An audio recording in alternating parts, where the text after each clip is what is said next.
Coming to you straight from the Rio Grande and beyond. Broadcasting to the four corners of the globe. So grab your seat, your coffee, or your sundowner. Okay, everybody, here we go. On point, as always. This is Gloves Off. Gloves Off. We're back at you in Gloves Off, and today I have a great guest, Ian from Battleline podcast, and we're going to be touching base on veterans organizations, and what the communities can do to better aid everybody that's come back and has have basically some of them have a hard time coming back, and we they're part of our community. They are the ones that keep us free, and basically we need to extend a helping hand, and they're all our heroes. What I've seen your podcast and what you all are doing. It's an awesome podcast, and Thanks. I love the stories of all the different Rangers and special forces and everybody that comes out there and what they're talking about and what they're doing now. But there's a lot of veterans out there that need help. There's a lot of veterans out there that, how can we help them get started? Some of them are starting their own businesses, and I'm for small businesses, number one. And those are the backbones of our community. Give us some ideas that we can help out in the community that you've seen or heard of. Yeah, there's a lot of good small organizations. I feel like some of the bigger ones, there are like people at the top who are unfortunately taking a lot of that money because of the fact that they have these like giant bureaucracies like anything else. But then, Chris Peranto, who I work with, he's got the 14th Hour Foundation. There's Gary Sinise, who does the Gary Sinise Foundation. I know is a great organization.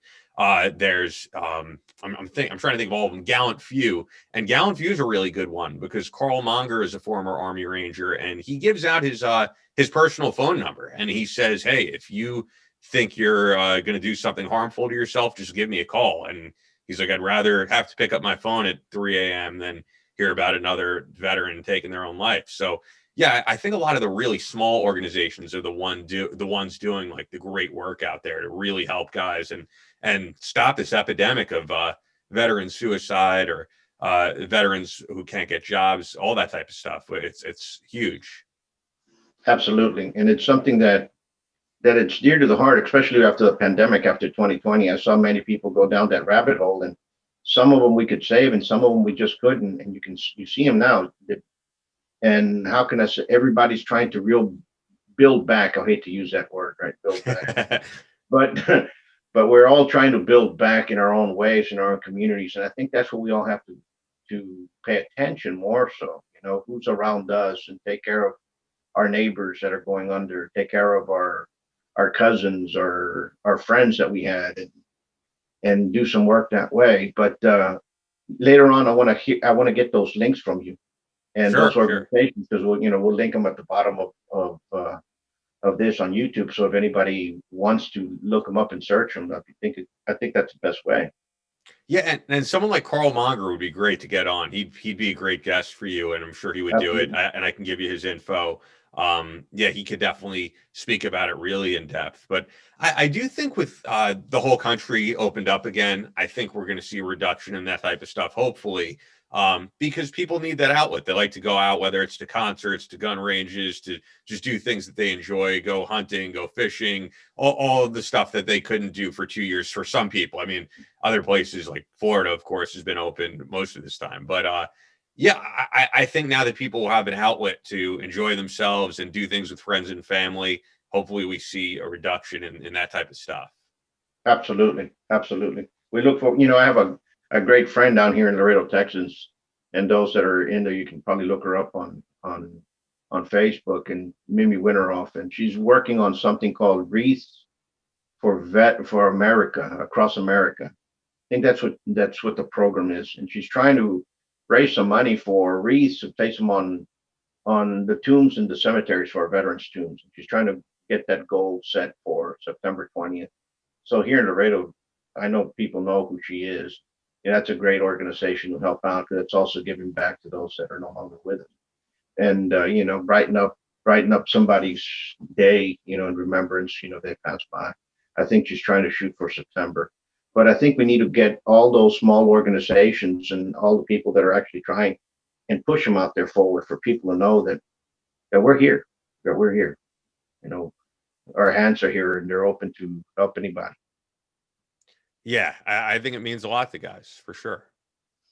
For sure. And tell me, what else you all have going on? What else do you foresee in the next year with your all's podcast, and which So direction? we're finally going to get some video going like you have. It's video is, I think people kind of forget or don't know because they don't do it you or I do, but editing video is a whole nother ball game. I've always done audio my whole career for like 16 years, and I've actually wanted to like kind of avoid doing video, but you have to I guess to quote Gary Vaynerchuk, evolve or die, and the evolution of everything now is everything has to be video. So we definitely will start doing video this coming month. And then actually the next step, somebody taping an episode tomorrow. I got Justin Sheehan coming on, who's a Navy SEAL, does some great work for Photonus Defense, who does great night vision. They're truly the innovators in the industry. So we've got him coming on. I know we got those authors, veteran authors, Andrews and Wilson coming on. Our friends from Ned CBD. We're going to talk about CBD use for veterans and also for helping treat insomnia, depression, even things like Alzheimer's. And then our friend Matt Waters, former Army Ranger, we're going to have him back on. So we got a lot planned. There's always a huge list of people to get on, and honestly, dozens upon dozens of people that I need to get on the show. But being that we only do it once a week, it's hard to get everybody. But we've got some great guests planned. Absolutely, absolutely, and the best for you all, because it's a great show, and for folks out there, it's a great podcast, and listen to it. There's a lot of great stories, because all those stories it's part of America, it's part of our history, and sometimes you hear of somebody that went to war in World War II, and you're finding out about it through their kids or through their nephews or something like that. But these stories have to be told, period. And they have to be, how can I say, categorized, if you want to put it that way, maybe even written a book about it. Yeah, I've had the pleasure and the honor of interviewing a few World War II veterans, not on the show itself, but I've interviewed like Pearl Harbor survivors, with my former show, with other things like that. Sure. And we're losing those guys constantly. Unfortunately, they're getting to that age where most of them are no longer with us. So, I think about the fact that I got to meet through my life probably a dozen Holocaust survivors. There's not many of those left. And on the show recently, we just had two Civil War, not Civil War, what that was, two Vietnam. That would not be possible. I don't know why I'm thinking that. We had two Vietnam veterans on this past couple of months, and they were great. And those guys too. I mean, look, there's plenty of them, but even those guys, 20 years or so, we're not going to have many more of them. So our children or grandchildren, not that I have any, but for people my age, yeah, they're not going to hear from these guys from Vietnam. So we got to capture their stories while we can. And I think a lot of the Vietnam guys are less likely to talk about their service for whatever reason, for mental health issues, for what was perceived as what was okay and not okay then. Plenty of GWAT era veterans are writing books and doing podcasts and talking about things. But there's Vietnam guys we have on the show who went 20, 30 years without saying anything about what they did to people.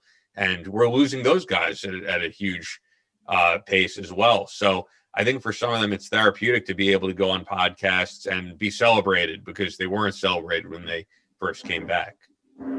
Absolutely.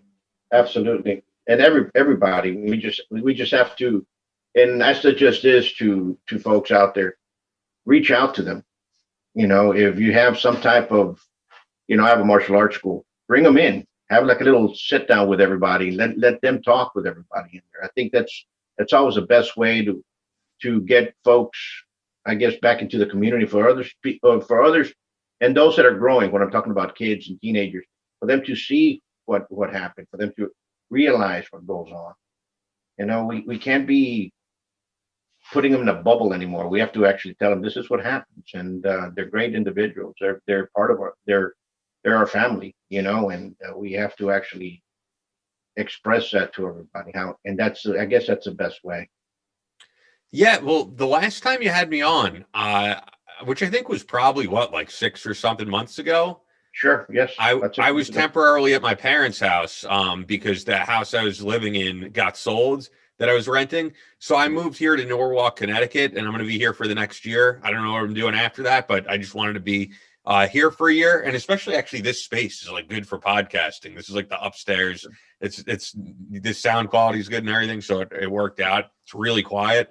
But I mentioned this because when I moved here, I noticed that in front of the building, there's a handicapped section for drivers, the handicapped spots, and there's a guy with all this like Vietnam War Vietnam. I'm losing my train of thought here because I said Civil War earlier, and that threw me off. So anyway, yes, Vietnam War memorabilia, and like the license plate, and also the stickers for like CB Navy, Vietnam veteran. And I saw the guy who actually lives upstairs here in these apartments, and he's always wearing his like Vietnam stuff. And I just was sparking up conversations with him. He walks this cute little dog, Cookie. And I just would say hi, super nice guy. And we actually had a recent cancellation on the podcast. And I was thinking about getting this guy on. And I said to myself, if I see this guy again, I'm going to see if he can come on because I bet he's got some great stories. And sure enough, I pull into my apartment and I see him yelling for his dog to come back because his dog's off the leash. And I said, this is like a sign. I got to talk to this guy. So I did. I got to know him, that his name was Alex, and that he had 2 tours in Vietnam, fought in the Tet Offensive, was impacted by Agent Orange. And when I asked him if he wanted to come on the show, I didn't even have to like pull his leg or coax him. Some of these guys you really do. He was like, yeah, I'll come on. And he just walked here to my apartment because he's a few apartments down. And I had him on the show just sitting right here like I am with you. And I was like here in the background. And yeah, these guys are great. It's so important to hear from them. And I think it actually meant a lot to him to just come on the show and talk about this, because when these guys came back, there was no outlet for them to do that. And as I said, many of them were not celebrated. He certainly didn't feel like he was. And how he spoke about how he didn't volunteer to go over. He didn't want to go over, but he did what he felt was duty to his country. And so, yeah, it is important talking to these guys. And if you have a podcast, getting them on. And if you don't have a podcast, just sitting down with them, getting them a coffee at a Starbucks and hearing their story, because I think a lot of them would actually really love to tell you it, especially if they're walking around and they're proud of their service and stuff. I think those guys would love to pass on that info for the generations to come, because they know they're only going to be here another, some of them 20, like maybe 30 years. And that we should hear those stories rather than having to, if you get the chance, rather than reading them about them in a textbook, getting to actually meet the people behind them and hearing out what they've done and how it impacted their lives. So like Alex is a friend of mine now. I see him all the time, and extremely nice guy. Yes, and absolutely, I agree with you 100%. And we have to reach out to them. Maybe even talk to the Veterans Affairs officer or agent of the county and see which way we can help, and see which veterans there have started a small business or movement. You never know. Some of them are bladesmiths and make knives. Some of them are gunsmiths. Some, and you don't know about it. And that's the only way we can get the word out. What I'm gonna do here at the school is I'm just gonna cut off every month, so much. If you're a veteran, just come in, you only pay so much. You don't pay the regular price, and that's just the way it's gonna be. That's awesome. Discount. We need to do that. Yeah, I agree. This guy Alex too, I got to tell you. So he just lost his second wife over the summer, and his first wife died as well years ago. So he's been used to living with someone ever since coming back from war. And I guess this past probably 8 months, 6 months, however long it's just been him in this apartment alone without people to talk to. And it's got to be a weird feeling, I think, to go that, like, I'm used to living by myself. But if you're someone who's been married ever since you came back from combat, and that's what meant, being stable for you. Yeah. So it could be very lonely for these guys. And I think for some of them, he's a strong guy, but I think and not that you're not strong if you do this, but I think for some of these guys, their life takes a wrong turn like that they could start to think about that they don't want to be here anymore. And it really could mean the world to someone to just have a conversation.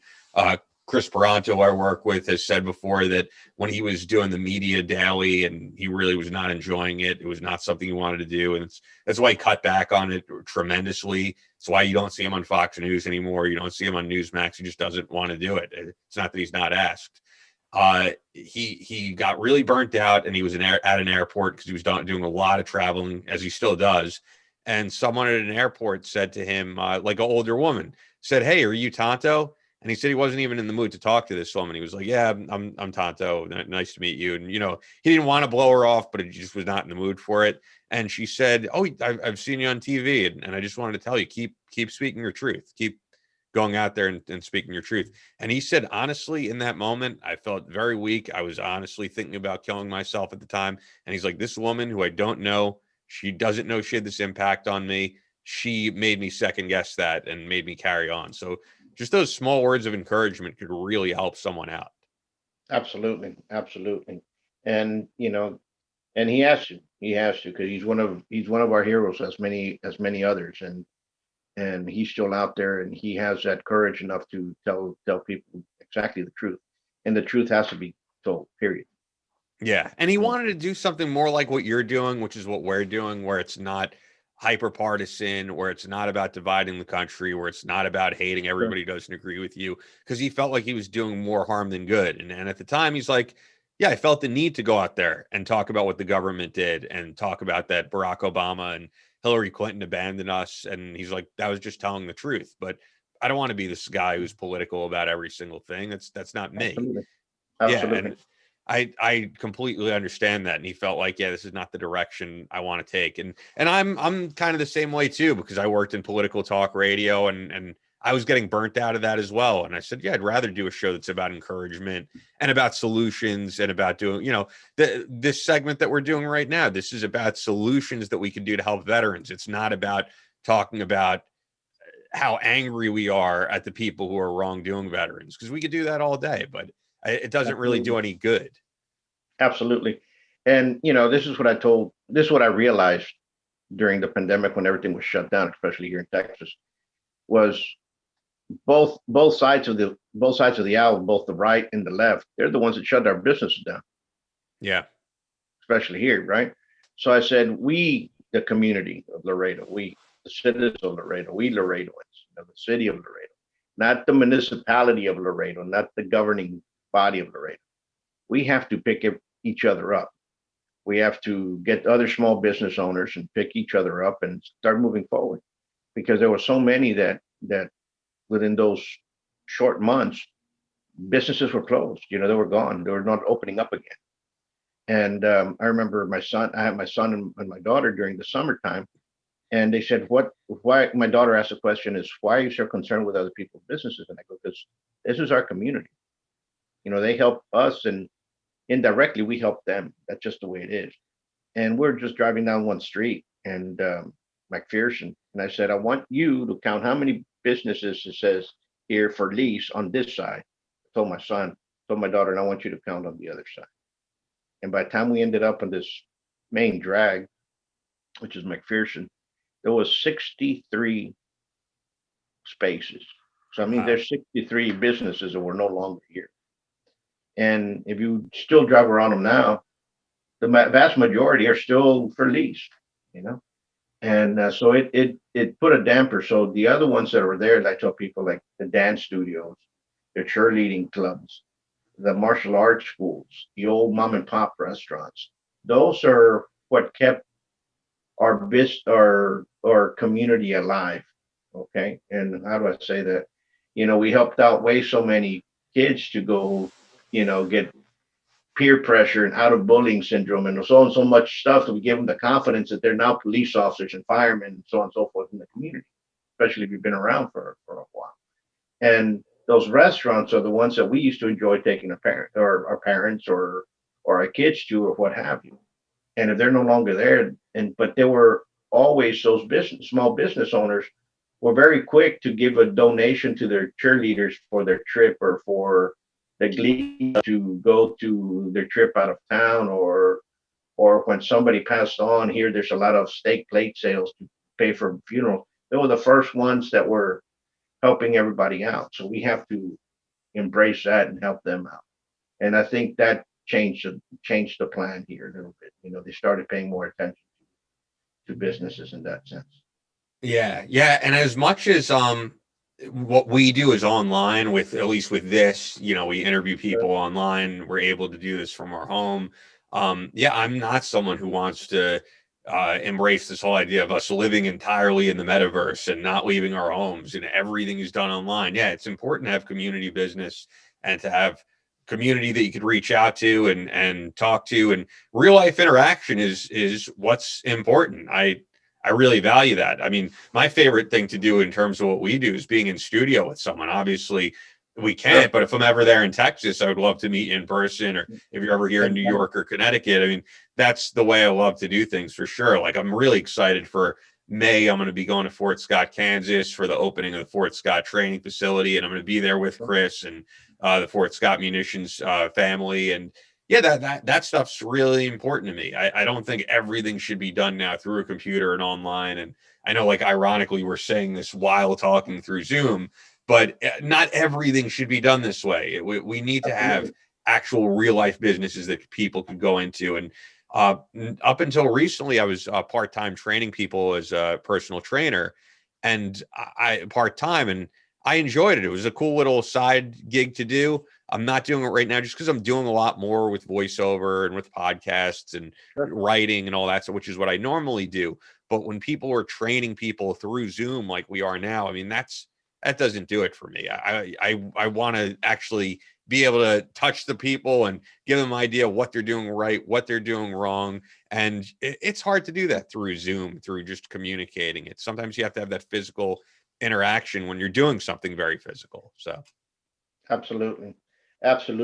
So let's do that. Let's touch base every 6 months and see where everybody's at and see any new ideas comes out and spark the other person over and get that going. I think that's wonderful.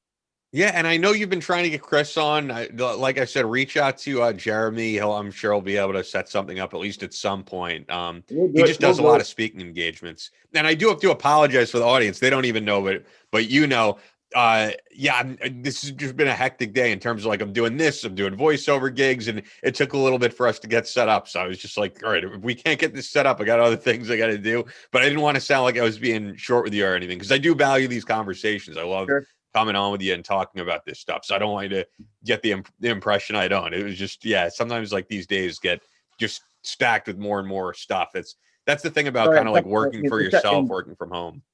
And guess what? When we have all this technology going on there, it always messes up somewhere along the line. And it was just a simple update that it was not telling me. And I'm like, well, what's going on here? I was about to throw this thing out the window. I know. It's like, as great as technology is, I hate it sometimes, man. I do. It's a pain in the ass at times. Well, we'll get Chris out here. In fact, I'm trying to do something out here to see how we can kill two birds with one stone. Oh, that would be cool, man. You know what I got to ask you too? As someone who has, like, your own podcast going on, and we're both smaller podcasts, neither of us are Joe Rogan or anything like that. Right. Have you felt the impact of now, like, online, it's becoming harder and harder to market because, like, these algorithms and social media basically, like, throttling your reach to not reach anybody? It's definitely impacted me. It sucks. We place everything on YouTube. And what I found out on YouTube, like, if we place a video on YouTube and then share it on Facebook, the views aren't counted.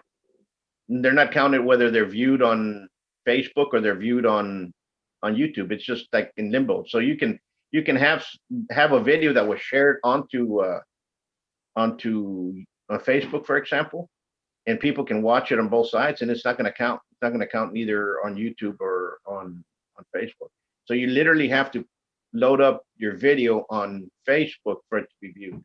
Yeah, it's crazy. It's crazy. And they changed that. And I think they changed that sometime last year, but we just found out about it right now that's what's going on. So I think it's just they want more revenue. They want people to buy ads. But I'm going to, share this out as much as we can. But yeah, it's been weird because I feel like what we do is kind of I would call it like a glitch in the matrix. How if you don't work for some major corporation, you could work for yourself at home. You could do all these amazing things. And early on, if you had something great, you could organically market on all these social media sites. And now they're making it impossible to do that. And it hurts business. So I really hope there's an alternative to it soon, but I don't know if there will be. I feel like these companies are a monopoly. And then with people trying to do this free speech type social media sites, it gets very political. You're not going to reach everybody. So it's a mess. And I hate to complain, but I've felt the impact of it this past month for sure. Absolutely. Same here. And if you find something out there, let me know, and I'll do the same thing on this side, because we only have to help each other out. It's what's crazy is now they're finding some stuff out there called Linktree or something. I don't know if you've seen it. That it links all the social medias together. Yes. Yes. You click one side, it goes through all of them, and you don't have to be sharing each on each one. You don't have to have it downloaded or whatnot. But even Twitter changed. Twitter used to be able to literally see the video up there. Right now, it just shows a link. Yeah. So it's like, and nobody's going to watch a link. If you see a link, scroll down, they're going to continue scrolling down. If they show like a little picture of the video, they'll click on the video to watch it. But now it's just scrolling. Yeah, I guess the one thing I could say to people is people don't realize how important it is to leave a review if you're on Apple Podcasts, to write comments on YouTube, to like the video on YouTube, to subscribe. That's really what helps us out. Helping our sponsors, like for us, that's huge. But hey, if you don't have any money and you can't afford to do that, I understand. The smallest thing you can do, but it's big for us, is just to leave those comments to keep the organic reach going. Share it with friends, share it with family. Absolutely. Everybody, and press the share button. That's basically how you can do it. If you like the conversation, click it on there. So at least we got a couple of things down. Number one, let's help out the small businesses, the veteran-owned businesses, and help out. If you have a gym or karate studio like I have, martial arts studio, give veterans a discount. Plain and simple. They'll enjoy it. Yeah, absolutely. My veteran friends always value that when they see that type of thing. And I'll send you over a few of those great organizations that I know do great work, because there's the bigger ones like Wounded Warrior Foundation. And truthfully, I don't know how much that money goes to veterans. I know they do some things for veterans and they've helped veterans. But for example, Gary Sinise Foundation, I know that they personally built a smart home for my friend Mike Schlitz, who's an Army Ranger who lost both arms in combat, severely burnt, I think 80% of his body. But he now has a home where he's able to live in by himself and he's able to do everything by himself. He's got exercise equipment in there. And that was thanks to the Gary Sinise Foundation. And I know that because Mike will tell me that Mike is that's who did it for me. And there were other organizations who said they were going to help him and they didn't help him. So I know that those are the organizations that count. And like I said, Carl Monger. So yeah, I'll give you those links. And if you want either of those guys on the show, for example, I could give you their contact because they'd be great guys to have.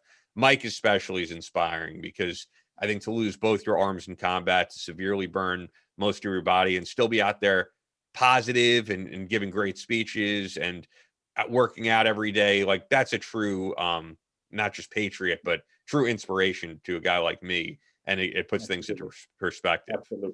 Absolutely. Well, you all keep on doing what you all are doing. And because you all are reaching out to a lot of people out there, and don't stop. More power to you. God bless you all for what you all are actually doing, because we need people to actually stand up, and here we are. Don't be afraid. That was the American way, and that's what we have to bring that back. We can't lose that. So Ian, we'll talk soon. We'll always do anyway. We'll talk soon, and in 6 months we'll touch base and see where everybody's at again, and see what new ideas are out there, and see what else we can do to help out. Thanks again, man. And I'll shoot you an email with all that stuff. And for the audience, check out Battleline Podcast. Absolutely. And until next time, much peace. Thanks again.